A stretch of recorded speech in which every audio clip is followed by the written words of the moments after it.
Jerome Mayhew. Thank you, Mr Deputy Speaker, and it's a pleasure to follow the Right Honourable Member for Islington North. He refused to give way during his speech when he made reference to France as being a particularly good example of a country that has reacted well to energy inflation. But he forgot to mention that 80% of all French energy is generated by nuclear power, not affected by the Russian invasion of Ukraine. And I do look forward to his future support for the rollout of nuclear power stations across the United Kingdom. But turning to the main body of this debate, I welcome the government's draft benefits rating order, but I do stand up here to represent an argument which I don't think has yet been raised in this debate, but was raised many times by constituents of mine, and I know the constituents of other members, certainly on this House, which is this: is it fair, during a period of full employment, that we should increase benefits at the rate of inflation when employment is seeing wages rise by about half as much? And it was raised forcibly multiple times by constituents of mine, Mr Deputy Speaker, who said it's simply not fair that those just about managing, those people working to support their own families, paying tax but also being self-reliant, should have wage rises at about 5% and then seeing benefits raised by double that. And I think the answer, I won't just comment, I will in a moment, but I think the answer is yes, it is fair. I think it is fair, and this may answer the intervention of the Honourable Member for Glasgow East.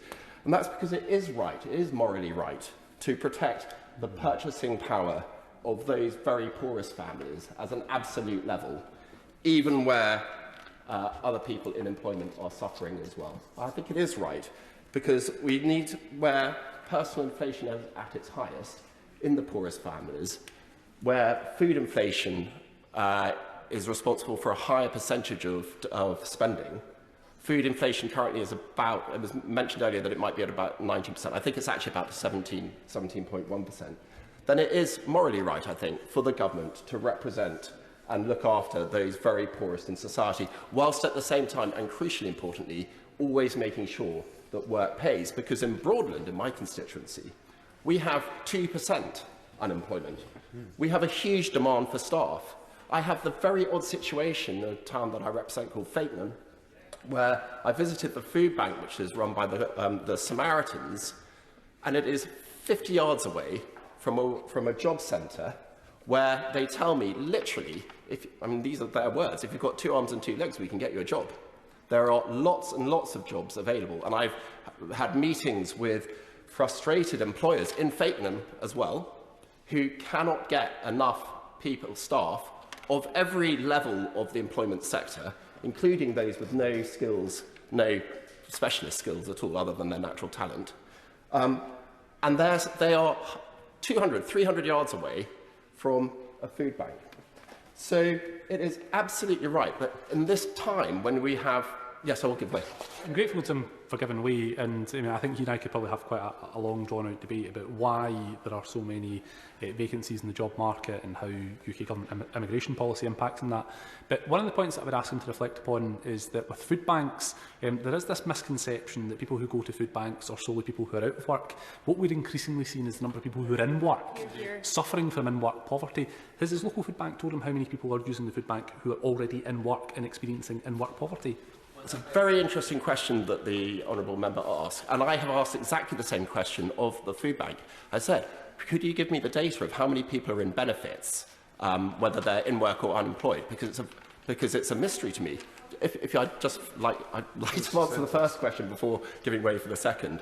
And they refused to give me that data, which I think is really surprising, because it's something which, as policymakers, is very important. We need to know whether these are people who are needing to use food banks because benefits on their own are the cause, or whether it's in-work benefits and the level of low pay. And just before I give way again, there is another issue.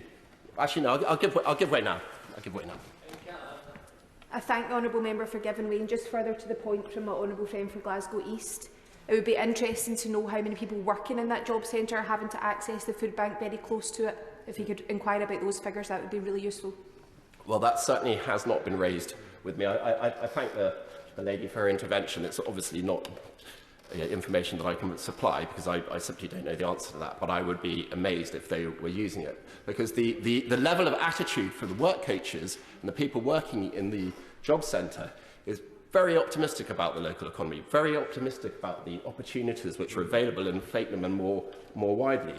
And the Honourable Member for Glasgow East raised another point in passing, which is about the role of immigration in low pay. But in my submission, Mr Deputy Speaker, this is one of the areas where the government has been absolutely right to limit immigration, particularly low-skill immigration, because that gives increased bargaining power to the lowest paid. And I see, anecdotally, across my constituency, pay rates, hourly rates going up in industries where they're seeking to attract harder to find staff, and therefore the hourly rate is going up to 9, 10, 11 and even £12 an hour for unskilled work in order to draw in and attract new staff where they're harder to find. And that is a key benefit, a good economic case for taking control of immigration in the way the SNP would not like to see. I'm certainly very much in favour of people in Scotland having control of their own immigration system, because our problem has never been immigration, our problem frankly has been immigration. But he talks about how successful UK government policy has been in respect of immigration. Can he therefore explain why it is that there are fields all across these islands where fruit is literally rotting because we don't have workers coming here to pick that fruit? Well, the Honourable Member should know there is something called a Seasonal Agricultural Workers Scheme, which allowed 40,000 from memory seasonal workers to enter the country last year, and its application was not fully taken up by the agricultural sector. So that is not the reason why fruit was left rotting in the streets. So, returning, Mr Deputy Speaker, to my main points, which is the government is right to protect the buying power of the poorest. They are also right to make sure, at the same time, that work always pay, that they have the reduction in the taper rate from 63 pence to 55%, absolutely crucial in raising the income of those in work so that they don't need to rely on food banks, and also increasing the work allowance by £500. It is perhaps the difference between those on this side and those on the other side of this chamber, Mr Deputy Speaker, that we think that the best solution to poverty is always work, allowing people to get back into work and encouraging them to grow their skills and their employability and the value of their employability as they progress through their careers. So I think the government has got the balance right, supporting the poorest families whilst work continues to pay.